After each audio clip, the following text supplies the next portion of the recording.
বলি কাজগুলো কিরকম হচ্ছে শুনি। কি হয়েছে স্যার, বলবেন তো খুলে? আমার জামাইয়ের সাথে তোমরা যে ব্যবহারগুলো করছো সেগুলো কি ভালো করছো? সব প্রতিশোধ নেওয়ার জন্য এরকম কাজ করছে আমি জানি। আরে বাবা, কি হয়েছে সেটা যদি খুলে না বলে তাহলে কি করে বুঝবো? আপনার স্কুলের একটা ছাত্র বলে আমার জামাইকে প্রত্যেকদিন জ্বালাতন দিচ্ছে। আমার স্কুলের ছাত্র? আমার স্কুলের ছাত্র হলে তো সেই পাদুই হবে। সে পাদুই হোক আর ভাদুই হোক, কেন সে জ্বালাতন দিচ্ছে? হ্যাঁ, জ্বালাতন মানে ঠিক বুঝতে পারলাম না। আমার জামাইকে হয়রান করার জন্য এক একদিন এক এক রকম প্রশ্ন করছে। বাড়ি থেকে তার মা বাবা শিখিয়ে দিচ্ছে, না স্কুল থেকে কেউ শিখিয়ে দিচ্ছে, যাতে আমার জামাই এখানে চাকরি না করতে পারে, মানে জ্বালা যন্ত্রণায় রিজাইন দিয়ে চলে যায়। তাই তো, তাই চাচ্ছেন তো আপনারা নাকি?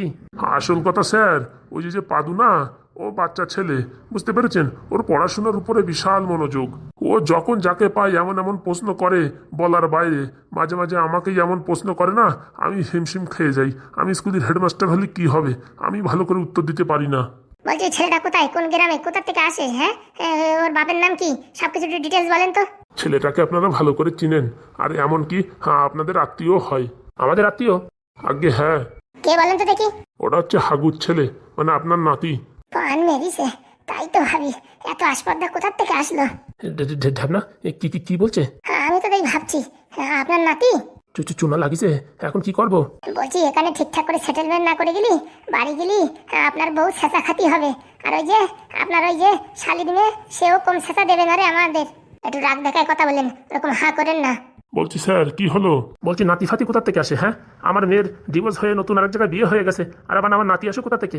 আর বলবেন না স্যার, ও ছেলে এরকম সেরকম ছেলে না, পড়াশোনায় তুখর। বলার আগেই সব কিছু ধরে ফেলে। তো আপনার জামাইকে একটু প্রশ্ন করেছে, তা অসুবিধা কি? কিছু গালাগালি খিস্তি খামড়ি তো দেয়নি যে আমি ওর উপরে অ্যাকশন নেব। তবু ছোট মানুষের মতন থাকবে কেন, বড়দের পিছনে লাগতে যায়? আরে বাবা, ও তো পিছনে লাগে না, ও জাস্ট প্রশ্ন জিজ্ঞাসা করে। ও যেসব বাড়িতে পারে না বা খুঁজে পায় না সেগুলোই জিজ্ঞাসা করে। তাতে তো খারাপ কিছু না। না পারলে বলে দিতে হবে যে আমি পারি না। আমি মাস্টার বলে আমার সব কিছু মানে জানতে হবে সেরকম তো কথা নেই। মাথা তো এইটুক, তার ভিতরে যেটুক ধরবে সেটুকু তো বলবো নাকি? তবু একটা মানুষকে প্রত্যেকদিন এইভাবে টর্চার করা কি ঠিক হচ্ছে? দেখেন, টর্চার অন্য জিনিস। যে একটা মানুষকে বকাঝকা মারামারি কাটাকাটি হলে তখন হয় টর্চার। প্রশ্ন করা তো কোনো টর্চার না। না পারলে বলে দিতে হবে যে পারি না। ক্লাস ভরা মানুষের ভিতরে যদি বলে পারি না, তখন একটা লজ্জা বোধ হয় না? একটা ডাক্তার, সে কি সব রোগের চিকিৎসা করতে পারে? হ্যাঁ, একটা ডাক্তার সব রোগের চিকিৎসা কি করে করবে? আপনি একটা এমএলএ মানুষ, কিন্তু অনেক অনেক কাজ আছে যে আপনার দ্বারা হয় না। বড় বড় এমএলএ এমপির সিগনেচার লাগে, লাগে কি না? হ্যাঁ, সে তো লাগে। তাহলে একটা মানুষ যে সব কিছু পারবে তা তো না। তা আপনার জামাইকে বলে দেবেন, যেগুলো পারবে না বলে দেবে যে পারছি না। ওরকম কঠিন প্রশ্ন ধরলে সবসময় যদি বলে পারি না তাহলে ছেলেমেয়েরা হাসাহাসি করবে না? একটা কথা বলবো, কিছু মনে করবেন না তো? কথাই তো বললেন, আর একটা কথায় কি যায় এসে যায় বলেন দেখি। আসল কথা, আপনার জামাই এবিসিডিটাই ভালো করে বলতে পারে না। কি উল্টো পাল্টা কথা বলছেন? আপনার মাথাটা ঠিক আছে তো নাকি? আমার জামাই বিএ পাস এলএলবি করেছে। কি করেছে কি না করেছে সে তো জানি না, চাকরি তো পেয়েছে আপনার রেফারেন্সে। আর পড়াশোনায় ভালো করে এবিসিডিটাই বলতে পারে না। যদি আপনার বিশ্বাস না হয়, বাড়ি গিয়ে একবার জামাইরে জিজ্ঞেস করেন এবিসিডি বলতে। আমি বলে দিচ্ছি, ঠিকভাবে বলতেই পারবে না। তো তো তো তো করবে, আবার ফার্স্টেতে শুরু করবে। বিশ্বাস নয় একবার টেস্টিং করে দেখেন। হ্যাঁ, আপনার জামাইয়ের ফল আর আমাদেরকে বলতে আসছেন? এমএলএ বাবু, এটা আপনার থেকে আশা করিনি। আপনি হচ্ছে গ্রামের ভালো চান, আর আপনি যদি এইভাবে উল্টোপাল্টা চলে এসে উল্টোপাল্টা কথা বলেন, তাহলে কি করে হয় বলেন দেখি? গ্রামের লোকজন সবাই ভোট দিয়ে আপনাকে জিতিয়েছে যাতে এই সমাজের কল্যাণ হয়, আর আপনি এমন কাজ করছেন, এ তো কল্যাণ তো দূরের কথা। এরকম মাস্টার যদি স্কুলে থাকে, ছেলেপেলে মানুষ তো হবেই না, উপরের থেকে একদম জীবন পুরো ধ্বংস হয়ে যাবে। আপনি যে কথাটা বললেন এবিসিডির কথা, এটা আমি বাড়ি যাই জিজ্ঞেস করবো। যদি ঠিক করে বলতে পারে তারপরে কি হবে? যদি ঠিক করে বলতে পারে তা নিয়ে আসেন। এখানে আসার পরে আমি জিজ্ঞেস করি, যদি ঠিক করে বলতে পারে তো বলেন। আপনার জামাই একদম ধেড়ু। মুখ সামলে কথা বলবেন স্যার। যে কথা বললাম মিলিয়ে দেখবেন, তারপরে আমারে বলবেন। চল দেখি, চল। এই মাস্টার আমাদের সেই অপমান করছে। চলেন, এর একটা ব্যবস্থা করতেই হবে।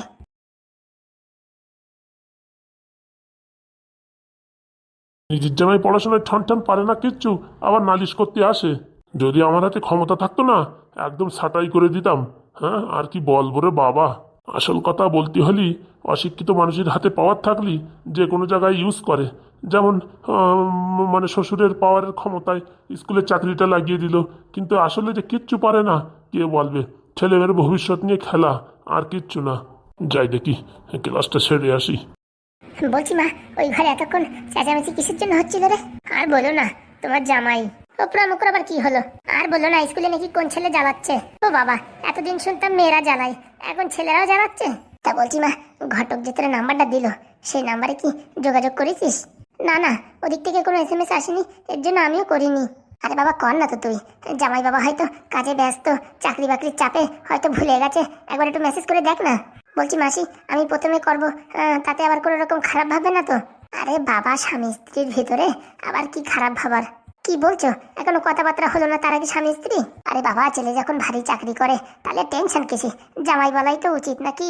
তাহলে একটা মেসেজ করে দেবো, দে না, ঘপ করে একটা আই লাভ ইউ লিখে দে। সত্যি মাসি, তুমি যা বলো আর কি বলবো। আরে না, কেমন আছো কি আছো এরকম একটা লিখে পাঠাই দে।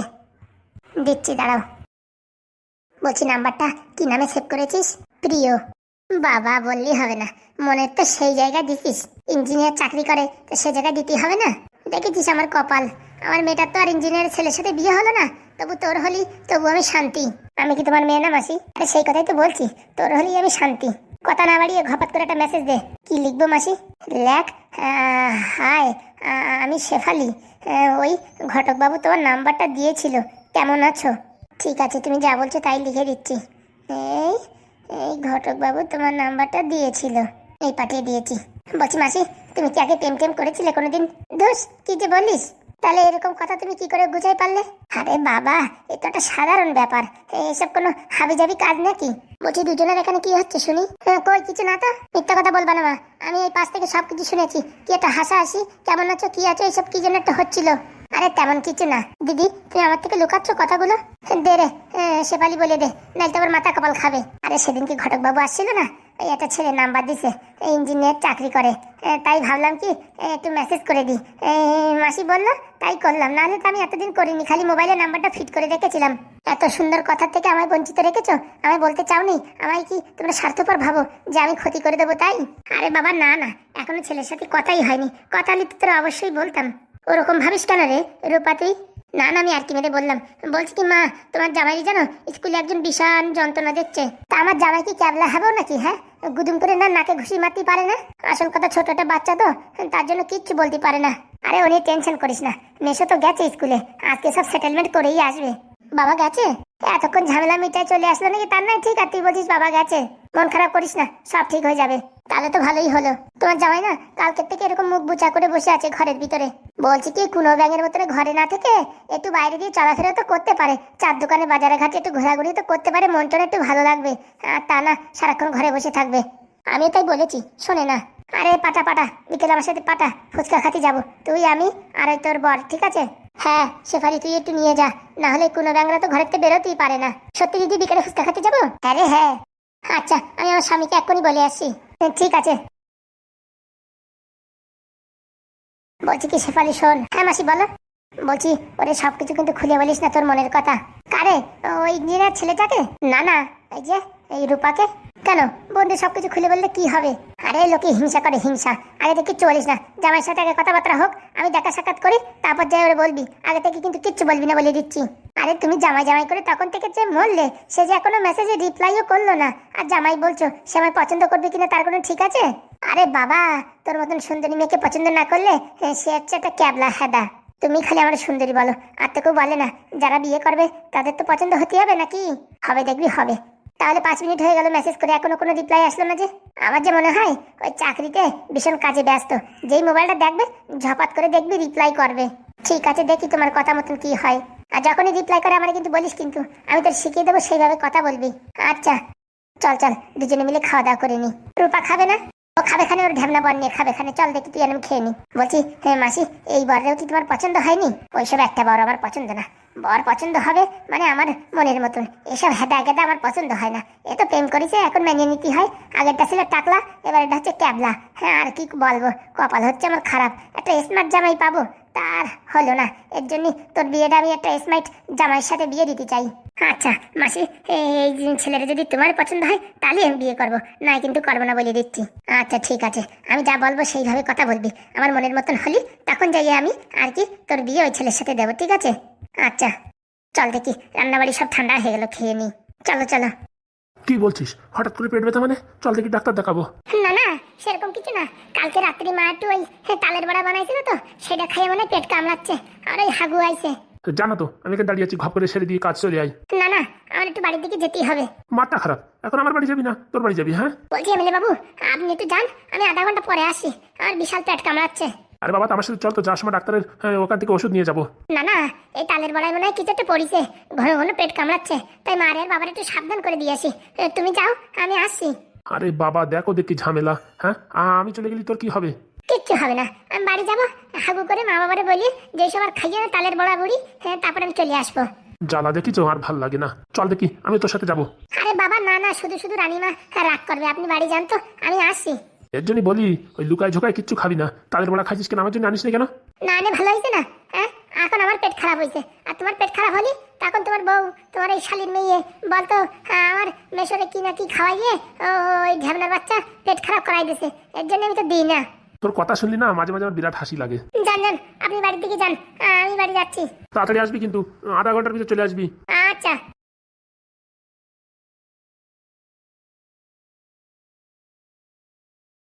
যাক বাবা, হ্যাঁ গেছে। এখন দেখি মোবাইলে ঝাপ করে একটা মেসেজ আইছে, কি যেন সোনামণি নাম দিয়ে সেভ করেছিলাম ওই ঘটক দেওয়ার নাম্বারটাতে, সেই নাম্বার একটু মেসেজ আইছে, এখন ঝাপ করে একটু পড়িয়ে ফেলে কি আইছে। মেসেজ তো আইছে, শালা পড়তে তো পারতেছি না। কেমন আছেন? সর্বনাশ করেছে শালা ঘটক, এমন একটা মেয়েদের সাথে আমার বিয়ে করাবে মনে হচ্ছে। মনে হচ্ছে সে শালা শিক্ষিত আর আমি হচ্ছে অশিক্ষিতর ঘোড়া। যে করেই হোক বিয়েটা এবার করে ফেলাতেই হবে, কিন্তু এখন মেসেজে রিপ্লাই করবো কি করে? আশেপাশে কোনো লোকজনও দেখতেছি না, কারে দিয়ে কাজটা করাবো? এই মুখী কি করে বলে, কি করে লেখা হয়, সেইগুলো করলে তো হয়। আমার শালা আমার পুরনো কোম্পানির মোবাইল, এতে আবার হবে কি হবে না কে জানে। আশেপাশে কোনো লোকজনও দেখছি না, আর লোকজন দেখলেই হবে তাও না, পড়াশোনা করা মালের দরকার। রিপ্লাই করতে গেলে পড়াশোনা জানতে হবে। এইবার কেলো করেছে ঘটক শালা, দেখাইছে তো দেখাইছে, ইংলিশ মিডিয়ামের মাল দেখাইছে। এখন আমি কি করে হ্যান্ডেল করবো তো কিছু বুঝে পারতেছি না। একবার বিয়ে হয়ে গেলে তারপরে আর কোনো টেনশন নাই, কিন্তু বিয়েটা হওয়া অব্দি টেনশন। ওই তো দুজন যাচ্ছে, কারা? হে বাবা, এই তো দেখি ফুটো আর হাগু। লজ্জা পালি হবে না, এখানে ভবিষ্যতের নিয়ে প্রশ্ন, যে করেই হোক ওদের দিয়ে ম্যানেজ করাতে হবে। ওর ভিতরে হাগু আবার মাস্টার ছিল, ভালো পড়াশোনায় আছে, ওরে দিয়ে কাজটা ছাড়তে হবে। আর এরা কেউ বলবেও না, দেখি ডাক দিই। ও ভাই, ভাই গো, বলছি কি আমাদের ডাকছেন নাকি? হ্যাঁ ভাই, হাগু তোমারই ডাকছি, আসো একটু এদিকে। কি হয়েছে? একটু এদিকে আসো। আমাদের ডাকছো কেন শুনি? বলছি ভাই ডাক করো না, বিশাল একটা দরকার, তার জন্য ডাকেছি। হ্যাঁ বলো। বলছি আমার একটু সাহায্য করবা? আমরা আর কি করে সাহায্য করব, আমরা গরিব মানুষ, না আছে টাকা পয়সা, না আছে সাহায্য দেওয়ার মতন কিছু। আরে বাবা, টাকা পয়সা দিয়ে সাহায্য করা লাগবে না, তোমার কাছে যেটা আছে তাই দিয়ে সাহায্য করলেই হবে। হ্যাঁ আমার কাছে যেটা আছে মানে তোমার কাছে যে বিদ্যা আছে, বিদ্যা, তুমি তো আগে হাই স্কুলের মাস্টার ছিলে তো, পড়াশোনায় ভালো, সেই পড়াশোনার একটু দরকার। আমাদের এখন সময় নেই অত। আর তাছাড়া তোমরা যে আমাদের সাথে ব্যবহার করিস, আমরা কি ভুলে গেছি নাকি? হ্যাঁ, হাগুদার বাড়িটা জেসিবিতে ভেঙে দিলে, কাজটা কি ভালো করলে? ওই শোনো, ওইসব তো আমি করতে চাইনি, ওইসব এমএলএর বউ যা বলিছে তাই আমি করেছি। আমি দিনদুয়ারি মানুষ, আমি ওদের বাড়ি চাকরি করি, যা বলে তাই করতে হয়। আমরা তো তোমাদের মতন মানুষ, আমি তো আর আকাশ থেকে পড়িনি, এখন ওই বাড়ি চাকরি পাইছি, ওনাদের কথা মতন চলতে হয়। ঠিক আছে, ওইসব কথা ছাড়ো, কি সাহায্য করতে হবে বলো দেখি। বাড়ি যেতে হবে, সারাদিন এই সিন্টারিং কাজ করে গা তো ব্যথা হয়ে গেছে, এখন তাড়াতাড়ি বলো, সময় নষ্ট করা যাবে না। বলছি কি, আমার একটুখানি উপকার করো। হ্যাঁ তো বলেন তো। এই ফোনে একটা মেসেজ আছে, সেই মেসেজে রিপ্লাইটি একটু লিখে দিতে হবে। আচ্ছা, মোবাইলটা ধরো, বলছি ইনবক্স খোলো। হ্যাঁ বলেন। ওখানে সোনামণি নাম করে সেভ করা আছে, সেখান থেকে একটা মেসেজ আইছে। হ্যাঁ, একটু পড়ে শোনাও কি লিখেছে। হাই, আমি শেফালি, ঘটক বাবুর কাছ থেকে আপনার নাম্বারটি পেয়েছি, তাই আপনাকে মেসেজ করলাম। শেফালি মানে ওই এমএলএ বাবুর বাড়ি থাকে সেই শেফালি নাকি? মাথা খারাপ, ও হতে যাবে কেন? আমার জন্য ঘটক একটা মেয়ে দেখেছে, তার নামও শেফালি, সে আর কি মেসেজ করেছে। সে উচ্চ শিক্ষিত, ভালো একটা পজিশনে আছে, আর আমার কথা বলেছে আমি একটা ইঞ্জিনিয়ারের চাকরি করি। এখন মিথ্যে কথা না বললে চাকরি হচ্ছে না, তাই মোটামুটি যে করে হোক মেয়েটারে সেট শুট করে আমার জীবনে আনতে হবে। তাই তোমাদের একটু সাহায্যের দরকার ভাই। এরকম সাহায্য করতে পারবো না, একজনের ধোকা দিয়ে এরকম সাহায্য করতে পারবো না। ওরকম বললে না, দেখো বয়স তো কম হচ্ছে না, বিয়ে তা না হলে পারে সারা জীবনে আর বাপ হতে পারবো না, তাই একটু সাহায্য করো। মানুষ তো কত রকমের মিথ্যে কথা বলে, যে তোমারে ঘর দেবো, বাড়ি দেবো, তারপরে পজিশনে আসার পরে কিছু দেয় না। আর আমি তো ছোট্ট একটু বলছি, আমি একটু আর কি সরকারি চাকরি করি, এটুকুই আমার অপরাধ, একটু দাও না, লিখে দাও না। আরে বলছি হাগুদা, যা বলছে তাই করো, সময় নষ্ট করি না। কি লিখতে হবে? দেখো, আমি তোমার প্রাণপ্রিয় ঢ্যাবনা, তোমার সাথে আমার খুব মনের মিল। ওইরকম ছেতা বেতা লিখলি কি আর মেয়ে পটে নাকি? তাড়ি ভাই কিরকম লিখতে হবে? আমি যা বলছি হাগুদা তাই লিখে দাও, নয়তো ইনি যা বলছে এ তো প্রথমবারই ফেল করে যাবে। হ্যাঁ বলো দেখি বলো। মেসেজটা কতক্ষণ আগে করেছে? ওই 15-20 মিনিট হবে। আচ্ছা ঠিক আছে, আমি যেরকম বলছি হাগুদা সেই রকম লেখো। বল ভাই। প্রাণপ্রিয় শেফালি, আমি কাজের ব্যস্ততার ভিতরে তোমার মেসেজটা দেখতে পারিনি, তার জন্য এতক্ষণ পর্যন্ত তোমার মেসেজের আমি রিপ্লাই করতে পারলাম না।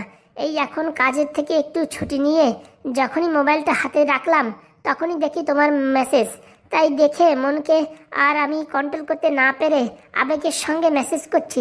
যদি কোনো ভুল ত্রুটি হয়ে থাকে ক্ষমা করো। কাজের প্রচুর চাপ, জানো তো ইঞ্জিনিয়ারিং কাজে কীরকম চাপ থাকে, সেই রকম চাপ থাকা সত্ত্বেও তোমার মেসেজটা পেয়ে আমি সব কাজ ছেড়ে শুধু এখন তোমার মেসেজের রিপ্লাই দিতে চলেছি। বাহ বাহ বাহ বাহ, তুমি কি এটা সত্যি কবি ছিলে নাকি? হ্যাঁ কবি না, একজন চাকরি করার কথা বলিস তো এরকম হাবিজাবি মেসেজ করলি হয়? একটু কড়াক মেসেজ করতে হয়। এই পাঠিয়ে দিলাম। বলছি দেখিছে? দেখতে পারে তো রিপ্লাই করবে। ও ভাই দেখিছে? আরে বাবা এখনো দেখেনি, বলছি মোবাইলটা তোমার কাছে রাখো, আমরা দেখি বাড়ির দিকে যাই, আমাদের অনেক কষ্ট হয়ে গেছে। ওরকম বলিয়ে না ফুটোদা, একটু সময় আমার সাথে একটু সময় কাটাও, তোমাদের আমি জনের দাম দিয়ে দেবো। জনের দাম মানে? ওই আধা ঘন্টা থাকো এখানে, একটু কথাবার্তা একটু করে দাও, 200 টাকা দেবো। 200 টাকা দেবা? হ্যাঁ। এই যে রিপ্লাই আসছে। কি লিখেছে পড়ো একটু। লিখেছে কোনো সমস্যা নেই, আমি তোমার অপেক্ষায় ছিলাম। আমি মনে মনে ভাবছিলাম মেসেজ করে তো কোনো ভুল করিনি যে তুমি ওদিক থেকে কোনো রিপ্লাই করছো না, তার জন্য একটু আপসেট ছিলাম। লেখো কি? না না, আমার কাজের চাপ যা, তার জন্য আর কি আমি দেখতে পারিনি, কিন্তু তোমার মেসেজ পেয়ে আমার মন প্রাণ সব কিছু জুড়িয়ে গেছে, জীবনটা একটু শান্তি হয়েছে। বাবা বাহ, তুমি তো এরকম ফুটোতে কথা বলো মনে হয় কি তুমি কবিতার শায়রির কবি। লিখে দিয়েছি।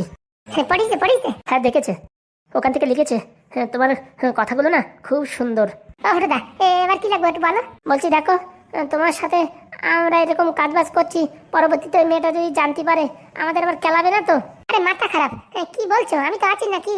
আর কদিন পরে তোমাদের বৌদি হবে, বুঝেছো? আমি বিয়ে করলে তোমাদের বৌদি হবে না? বলছি ফুটো এবার কি লিখবো? লেখো কি, এখন কাজের অনেক চাপ, রাত্রেবেলা তোমার সঙ্গে কথা হবে, বুঝতে পেরেছো? কিছু মনে করো না। এই পাঠিয়ে দিলাম।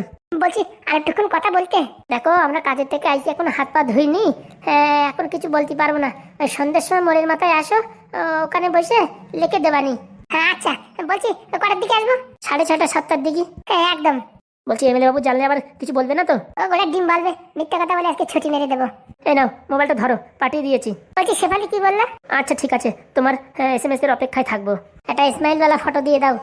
এই দিয়ে দিচ্ছি। এই নাও ধরো তোমার মোবাইল। বলছি হাগুদা, তোমায় কি বলে যে আমি ধন্যবাদ জানাবো আর বলার ভাষা নেই। বলছি 200 টাকা দেবা বললি যে? একবারে বিকেলে লেখার পরে 500 টাকা দেবানি। আচ্ছা ঠিক আছে। বলছি এতদিন তোমাদের সাথে যে একটা দ্বন্দ্ব ভেদাভেদ ছিল সেসব ভুলে যাও, এখন থেকে আমি তোমাদের বন্ধু। বলছি ভাই ঠিক আছে, তাহলে এখন বাড়ির দিকে যাই, অনেক কাজ। হ্যাঁ আচ্ছা ঠিক আছে। আর শোনো, এই কথাবার্তা আর অন্য কারোর সাথে বলিও না, ঠিক আছে? আমাদের 3 জনের ভিতরেই থাক।